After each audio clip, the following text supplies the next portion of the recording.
The other thing I want to show you, on this style drawer, this is just a false front. Worry about making the box, worry about building as well as you can. We're going to put a false front on it. So what I typically do for when it comes time to install false fronts is I get double-sided tape.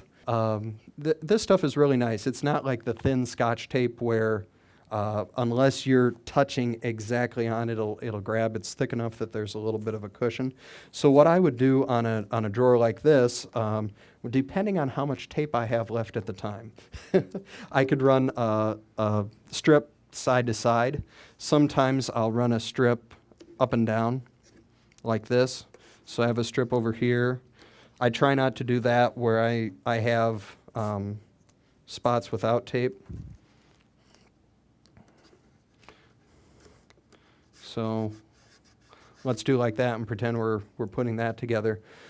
Get this thing in the opening, and then let's say I want to do an inset drawer, which are the hardest to do.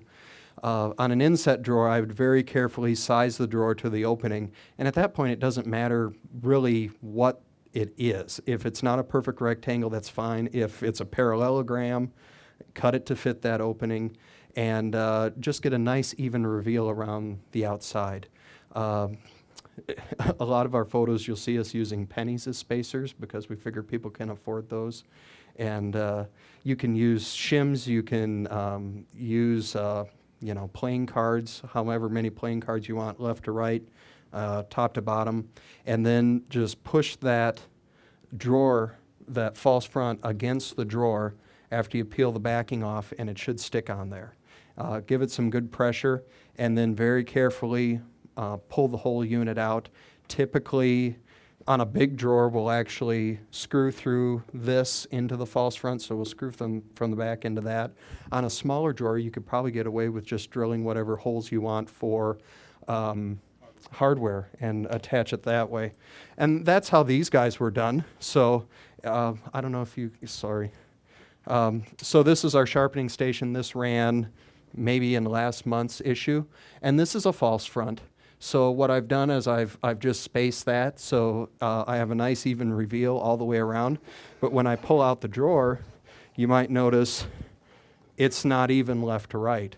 This side sticks out more than that side, and that's just to cover up how the interior of this drawer worked. So this drawer is actually screwed 3 times from the back. The double-sided tape is still in there. It's not going to go anywhere, so I figure that's not going to hurt. And on this particular one, the hardware doesn't run all the way through front to back because that's the size of screw I had. If you want to go through all the way, a lot of times you have to buy a longer screw because they know you have to buy a longer screw, and they make you buy a longer screw. It's a way to generate more revenue, I guess. Sometimes you get lucky and you get something long enough. Or you can also counter bore to try to make it work.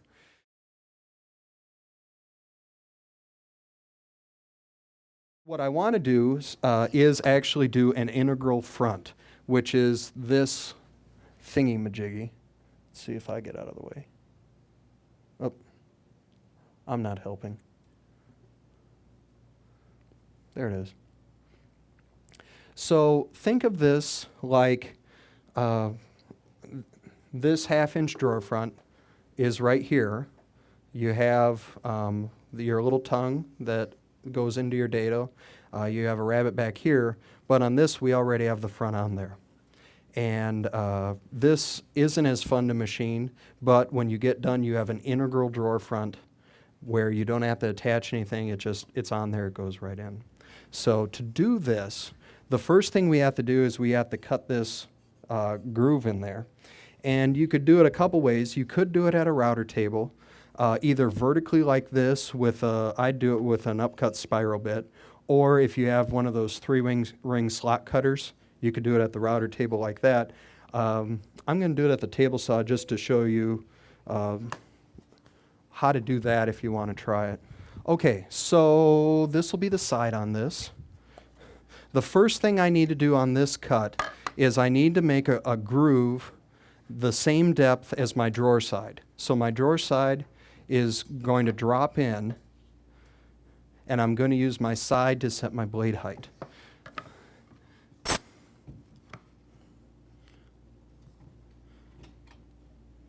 Okay. Next, I need to set my fence, and I'm going to set this spacing for 1/4 inch. So typically on a Biedermeier fence, everything locks to the front. If I have to make any small changes, I'm not going to try to tap it up here because that's not where it connects. I'm going to make little changes up here at the front, move it with my thumb. Sometimes I come over and actually grab the wing and make that adjustment. Or sometimes I'm just bumping the handle on the fence as well.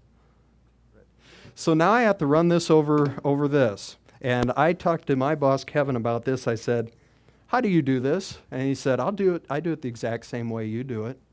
You get a push pad, you grab the board and push it across. Now, if we try to put this in the magazines, I'm sure Dave would have a coronary. Yeah. Yeah, safety of the police would come out. So the first thing people would say, well, let's get a high fence on there. Let's get this high fence on here. If I push this across like this, I have a place to actually grab the board in the strongest method I know, assuming you have thumbs. And I shouldn't laugh at that because I cut myself yesterday. But this is the strongest way I can hold this. If I go to this high fence, all I have is this, where if it starts ejecting, if it goes like this, if it goes like this, I can't do anything but push towards the fence and try to hold on to it. So I can actually hold on to it like this.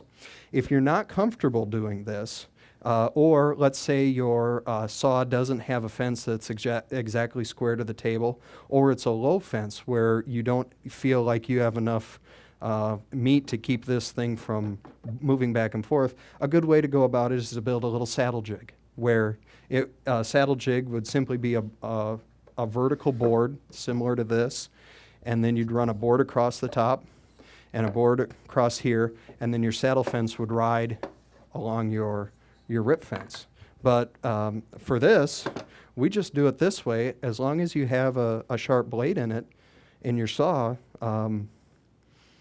we haven't run into problems. So here goes. You want to stand there? No, we'll be fine.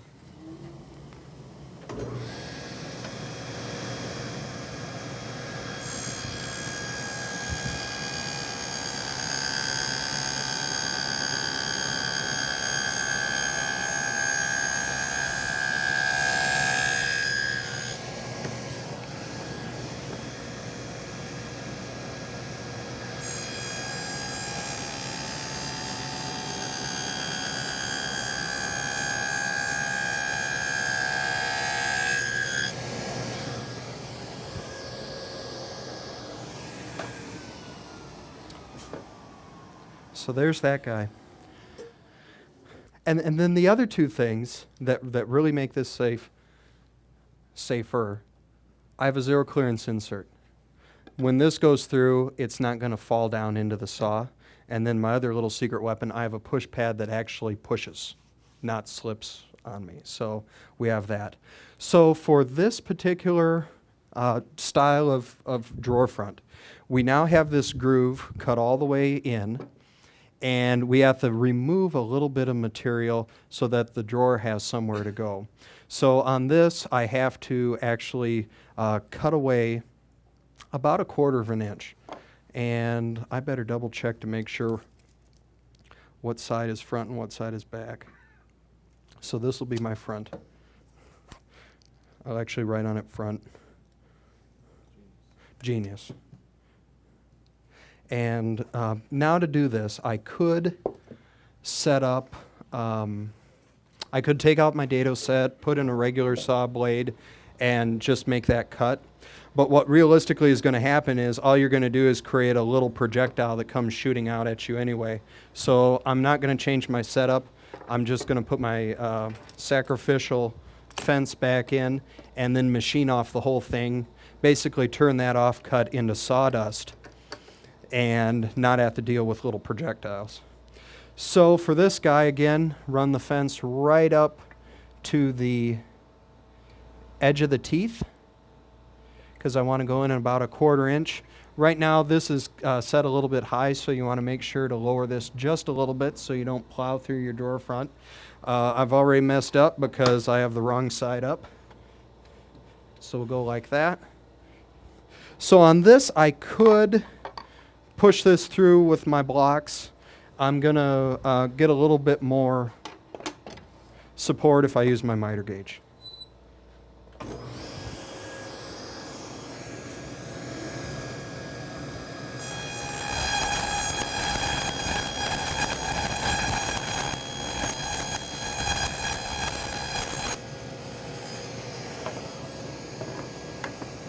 If I want a little bit more support,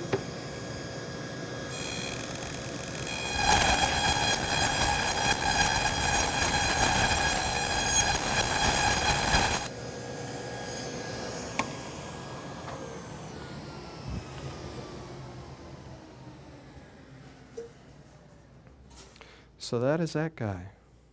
The only different thing about this, on the first drawer we did, we could start with all the sides, machine all the sides, and then get that rabbet to fit in there. On this one, you have to just about do the front first, and then do the sides. One negative thing I find about this style drawer is that the back of it, I really don't want to go through all this work to make the back of it look like this. I'd want to do the back like I did before, where it's just a rabbet. So I have yet another setup. It's a cool way to do it, but it's about 2 extra setups, and you're dealing with one oddball thickness that is different than the rest. But if you want that integral, that's the way to do it on that guy. Again, you notice I haven't run the grooves yet. I would make the side and the back to fit in it, get the drawer together, and then run the grooves at the last minute so you don't end up like this stack of what should be a drawer but isn't.